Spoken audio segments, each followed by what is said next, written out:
That's from Derek, okay? Just make it.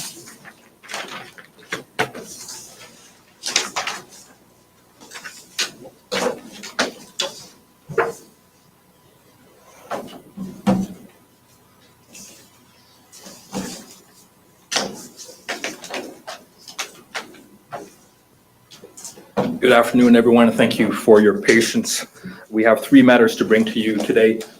First of all, my name is Constable Claude Chancy from the Winnipeg Police Service Public Information Office. I have my partner today, PIO Danny McKinnon, as well, to present as well on one of the matters. We have three matters. Keep in mind that one of them is a homicide. We have another matter, which is a robbery assault of a peace officer, and we do have a officer-involved incident, which, again, if you can keep your questions till all of them have been presented, we would appreciate that. Before we begin, information contained in our media releases may relate to issues of violence or trauma, which could be distressing for some individuals. Be mindful of your well-being and consider whether or not engaging with this content is appropriate for you. Let's begin with the homicide investigation.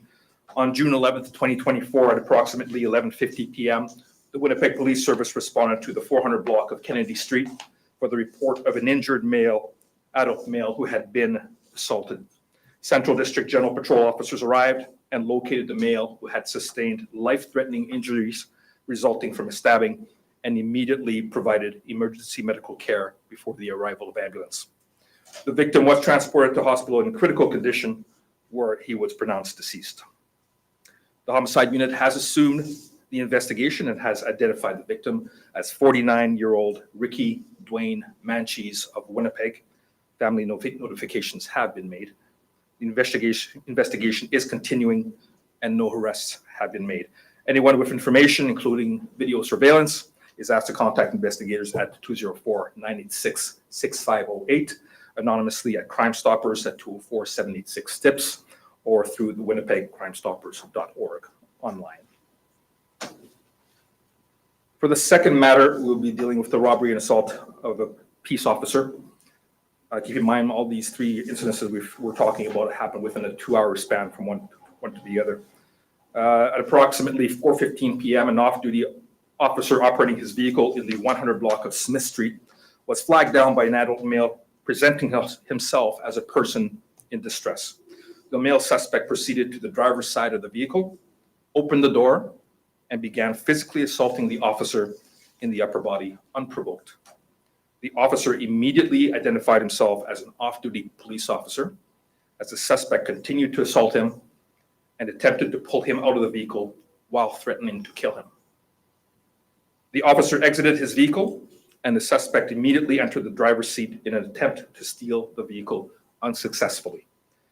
As the suspect was unable to operate the vehicle, he attempted to flee on foot. However, 3 officers, also off-duty, managed to take control of the male, restrain him, and safely place him in handcuffs.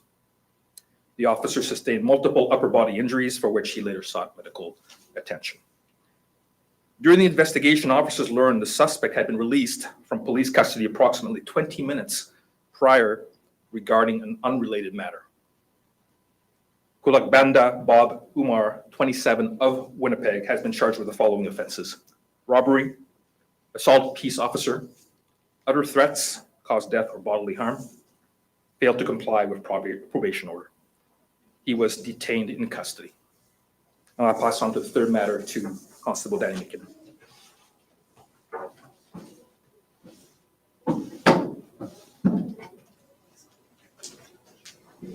Thank you, Claude. Third matter is an officer-involved shooting incident. So yesterday, approximately 5:20 p.m., Winnipeg Police received a 911 call in the area of Arlington and Notre Dame, the 800 block, regarding a male attempting to set fire to the caller's fuel tank of his truck. Fortunately, no fire was effectively started. However, the male then armed himself with a knife and a rock and began running into traffic, confronting people and yelling. At approximately 5:23, General Patrol officers arrived on scene, encountered this male who was still armed in the street. As police approached the male, a use of force encounter took place and a conducted energy weapon, we know this as a taser, was deployed but to no avail. And a firearm was then discharged, striking the male. Officers immediately attended to the male, performed emergency medical care. He was transported to hospital in unstable condition, later upgraded to stable condition. And as common with these type of investigations, the Independent Investigation Unit of Manitoba, IIU, they've been notified, they're taking carriage of the investigation, and we ask that any further inquiries be directed to IIU. So I think because we have 3 matters to deal with, there may be questions on all of them. I'll start with this IIU matter because I'm up here, and then if there's something else regarding the homicide or the carjacking, Claude can step in. The caller in the IU, was the caller in his vehicle at the time when No, No. No. So it was parked nearby and he saw it? yeah, so this wasn't like a robbery carjacking as we sometimes refer to them with vehicles. He came out from the location, he was quite nearby, and from what we know, he observed this unknown male to him trying to set fire to the fuel tank, and he immediately called 911. So when you say trying to set, we're talking like, has the tank open, trying to light a lighter kind of thing? Is that kind of what? Yeah, I don't know all the details to it. I know it just sounds like he was manipulating it, had a torch lighter with him. So certainly the intention appeared very clear at the time for the caller anyways. So ran off, and did he run east on Notre Dame there? Because we saw the scene. Is that what it appears? So I know there's been quite a big scene. It was held, that 800 block, that corner area, Arlington, Notre Dame. I don't know the exact path of travel. Certainly that's part of the investigation, but yeah, a little bit east on Notre Dame that, it's obvious that it was closed off. So yeah, that's fair to say. Are you able to talk more about like the use of force encounter that happened, like what occurred there between? No, like we've given you the 2 pieces. This is clearly in the IIU's hands now. We've indicated that an initial attempt with a conducted energy weapon, the taser, was unsuccessful, and ultimately an officer's firearm was discharged. What do police mean by unsuccessful? What, did the taser just not interact with the person, or it's just what happened there?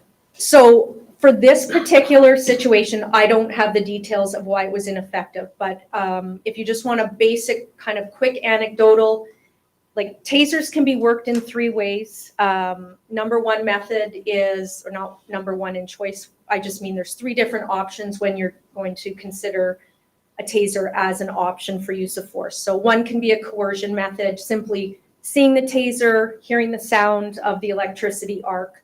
That may offer some compliance right there from a subject. Secondly, you can do a drive stun. I know we've talked about this before, and that's when it's a pain compliance tool.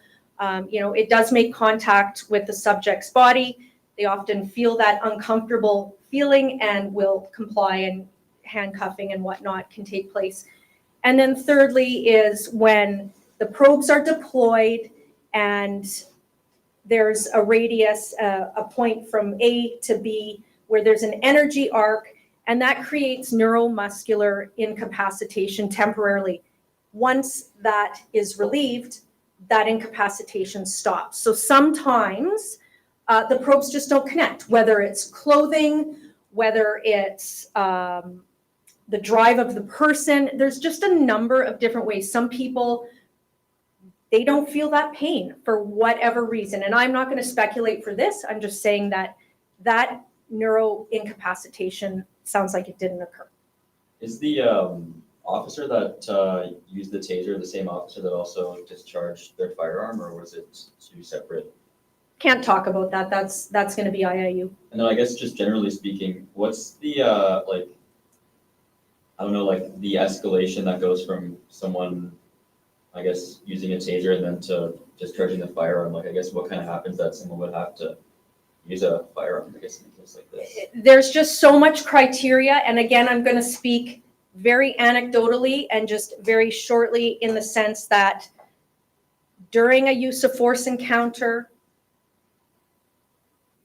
if one method is deemed ineffective or inappropriate and it's taken up into the next level by the officer to gain compliance, if that doesn't work, you must consider another option for use of force. So I will not speculate for this, and that's part of the IAU investigation.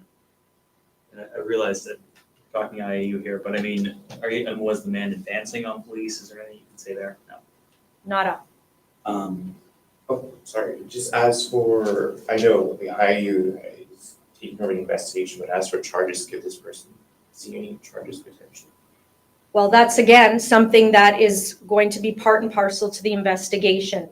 There's people that have to be interviewed, you know, there was callers. There's just too much to consider right now to even speculate on that.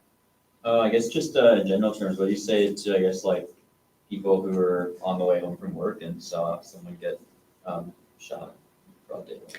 Well, it's a good point that you raised, and I didn't have an opportunity to say that yet, but you're right. It's like 5:20, 5:30-ish.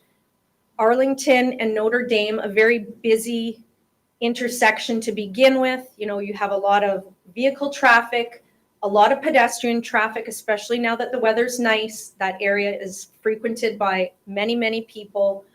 And there's many factors that are concerning about this. So yeah, it's, you know what, obviously that's something that is going to be difficult to witness. There's no doubt about that, to process. And not only will the police reach out to given witnesses that they know are witnesses or believed to be witnesses, but if there is anybody who wishes to speak to an investigator, you can contact IIU directly. If you want to contact the police, you can, and then we can forward your information as well to IIU. But certainly, yeah, that would be a troubling incident to witness. So regarding the caller's vehicle, so I mean, are you able to say, was this like a personal vehicle or like a work vehicle? Do you know? You know what? I'm not 100% sure. It sounds like he was doing some business in the area, but I don't know if it was a personal truck. I just know it was a truck. I don't know if it's a personal or a business vehicle. No, sorry. I mean, speaking of, I mean, this being, you know, broad daylight, all three of these incidents fairly somewhat close together, all, you know, in the downtown / inner city area, all daylight over the course of a couple hours. I mean, what does this say about public safety? What does this say, you know, what does this mean for police to have a string of incidents like this all so close together? It means the police are very busy. You're right, the time frame is close, but that's not uncommon. And moving into the summer days now, that won't be uncommon. We've continued to talk about public safety. We've continued to talk about deployment of resources. We have some new initiatives that were spoken about last week. It's difficult. We all have to work together. Absolutely. It's not going to be easy. Do you know if the man who was shot by police, was he known to officers? I don't know. Any other questions for this matter? Other than that, I think I'll turn it over to Claude if you have some questions. Thank you.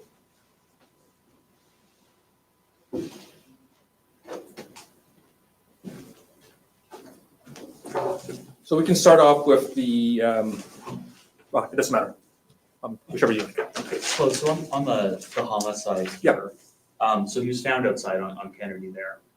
Do police at this point know whether the assault, the murder happened outside or was it elsewhere? Do you know?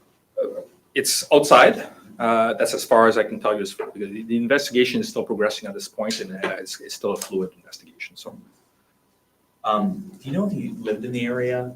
that I can't comment on that either. The victim, oh, sorry.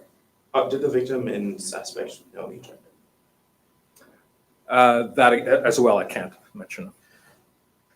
Speaking of which, do you have a suspect at this point, or is it still very early days? Still very fluid. Still, the investigator is still in the process of following leads, interviewing people and potential witnesses to the event. So this is ongoing, and it's going quite. They're working feverishly on this. Just curious as well with the homicide. I know there's, I believe there's a school nearby. Do you know if the person who's been killed had any attachment to that school? That's Couldn't say. Yeah. Don't believe so. I have some questions with the robbery as well, but more perhaps more broadly, similar to the question with Danny. I mean, we've got, a string of incidents through the afternoon, fairly small area. I mean, again, not connected, but again, all within the same area. You know, what do you think this means for the public to have all this happening? Well, we're bringing, I mean, like Councilman McKinnon mentioned, it's not uncommon to have a number of incidences like this and serious incidences within a small time frame. We're bringing these up to you because they are concerning to public safety, and it would be remiss not to mention them to you. Whether or not this happens on a daily basis, we can tell you some days are busier than others. This just happens to be a day where things were quite hectic. On the robbery and assault police officer, so let's see, through the driver's seat. So he wasn't able to make off with the vehicle. So it was basically left in the parking spot where it was, or the place where it was, or like was the officer able to get into park? Like what happened there? I mean, Well, I'll tell you this, it's probably one of the best theft deterrent systems a vehicle can have, but it had a manual transmission.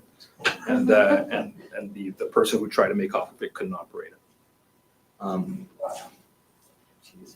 So, I mean, that's a pretty fluid situation. I mean, we've got police officers, off-duty police officers assaulted, off-duty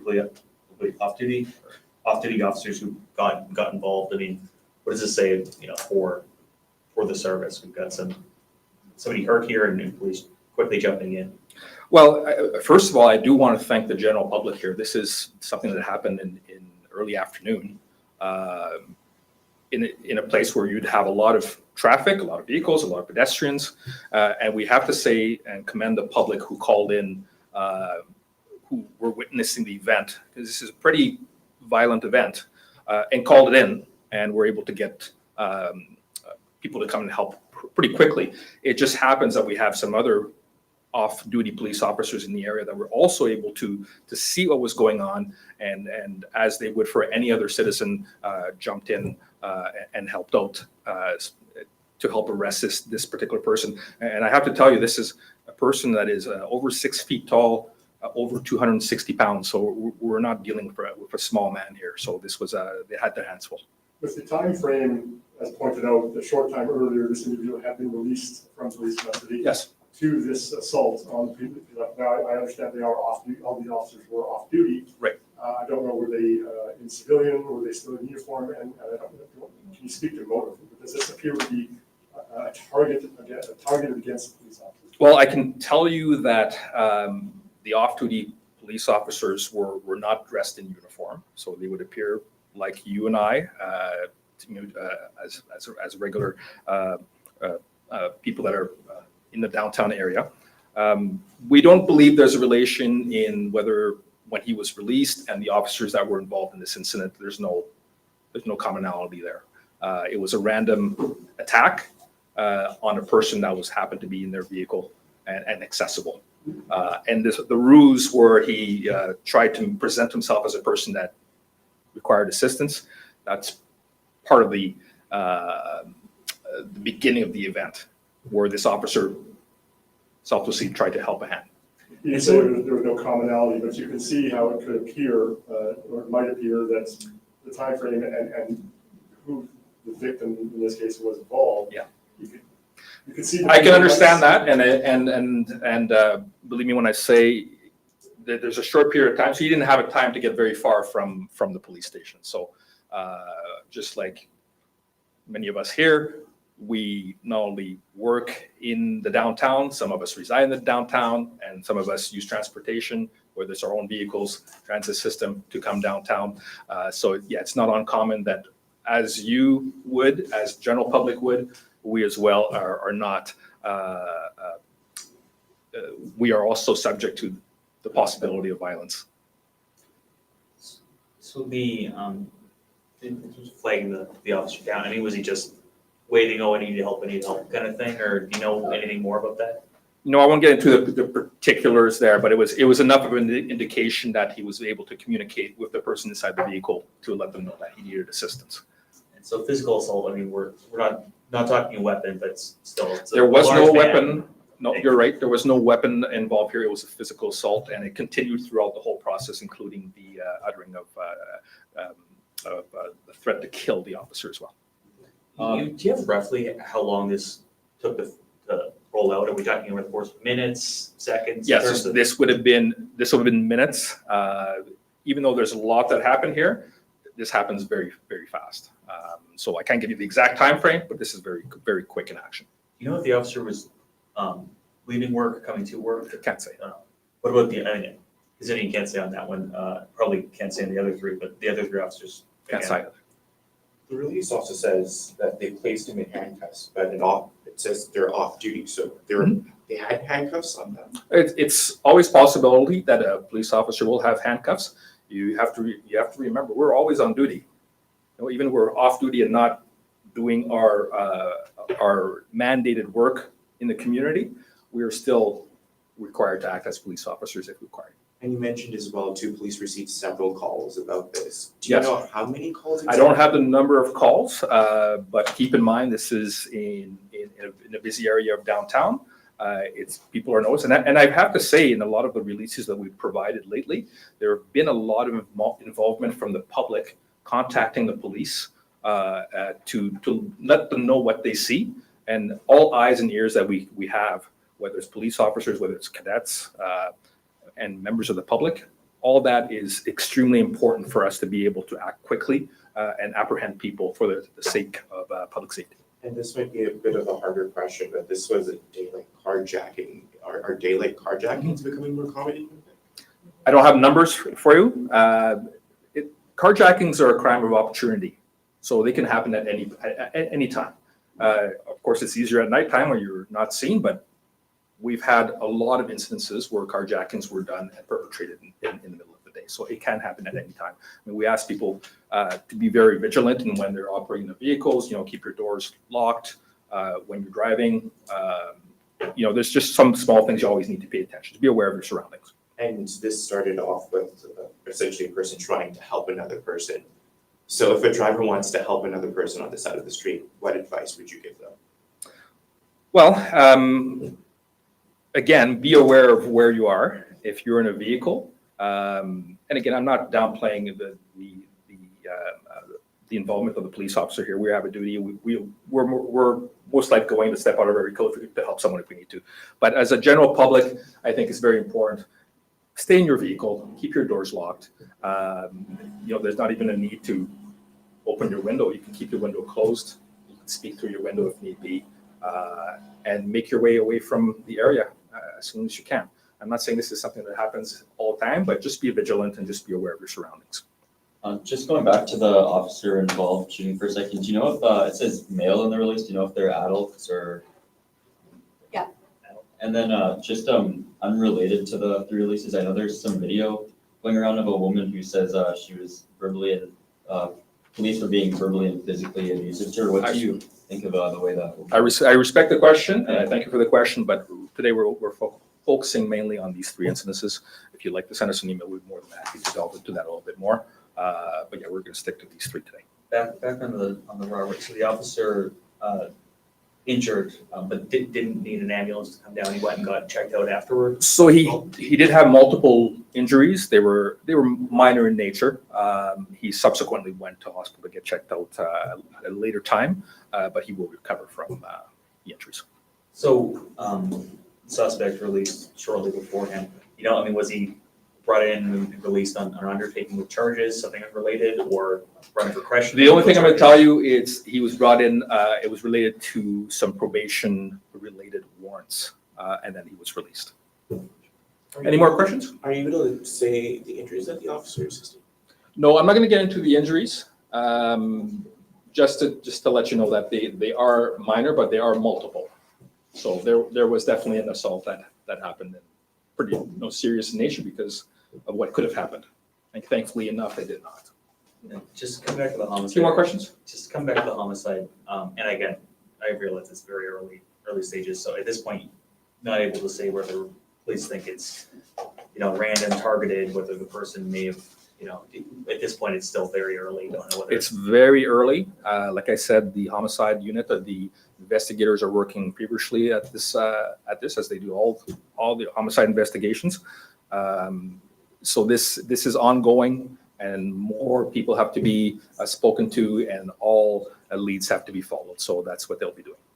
So at this point, way too early to talk about motor. Way too early. Absolutely. Anything else?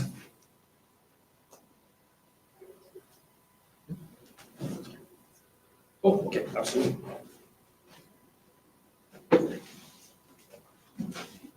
Sorry, I don't know your name. Gavin, Oh, you're Gavin, okay, hi. sorry Yeah. to bring up the question. No, but that's we're here, okay, so you and have I to do didn't, this. Claude didn't know that we were gonna be. I didn't mean to prepared catch anybody off. It's okay, we're not off guard. Yeah, so I don't know if you had a specific question about it. Obviously, we did do an interview with Free Press yesterday, so there is a fulsome, quotated response, but if you have a specific question. Yeah, I just had a couple, what do you think of the way that woman? Well, so here's the thing, and this is what I said yesterday. We work in the PIO. We're not going to respond to our personal thoughts on any type of officer interaction. That's certainly not our job. That's not our lane to do so. Anytime the public has a concern or a complaint about any type of police interaction they have, the best course of action is to go through LIRA. It's not us passing the buck, but it's the way a formal review process takes place, not by us just discussing it. So that has to happen. And as far as I know, the complainant in that matter is aware of that. The second thing I will say, and I will just say it as a blanketed caption, we often get all the same social media clips the media and the public get for many, many different types of incidents. And we're often asked to comment on those clips. And here's the thing. The clips aren't in what we see on social media, you and the police aren't necessarily a fulsome version or the actual full entirety of an event. So to just jump in at certain given points, it's imprudent for us to review it in that way. Secondly, the police, i.e. vis-a-vis the PIO, we're not going to comment on it unless it's from an investigational point of view. So there are certainly pieces of social media that have come out in the past that we have jumped on an investigation. I remember there was the park with all of the vehicles and the use at one of the parks just destroying all of the cars and then the police cars that were damaged. Very much so, that video was sought.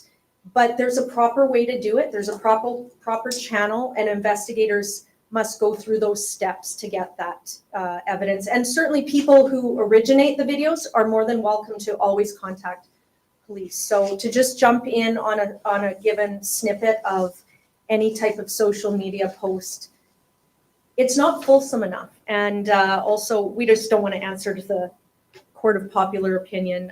Certainly, if there's complaints, it must go through there. That's certainly the best avenue for the complainant to have a full review of their concern.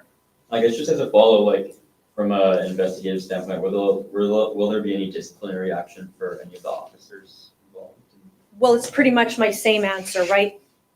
It has to go to a court of review, i.e., when I say court, I mean LIRA. So if somebody wants to make a given complaint on any given police interaction that they have, they're more than welcome. There's a link on the website, LERA, Law Enforcement Review Agency. It's a very easy process. And then an investigator through LIRA will be in touch with them. And then next steps will follow, whatever those may be. And I don't know if you can comment on this, but just generally speaking, some of the language the officers use towards the woman in the video. I won't repeat any of it. I already but can answered you- that. That's yeah, not something I'm prepared or willing or will make any comments Okay. on that's fair enough. personally. Thank you. Yeah. Yeah, you're welcome. Thanks, everybody. Thank you.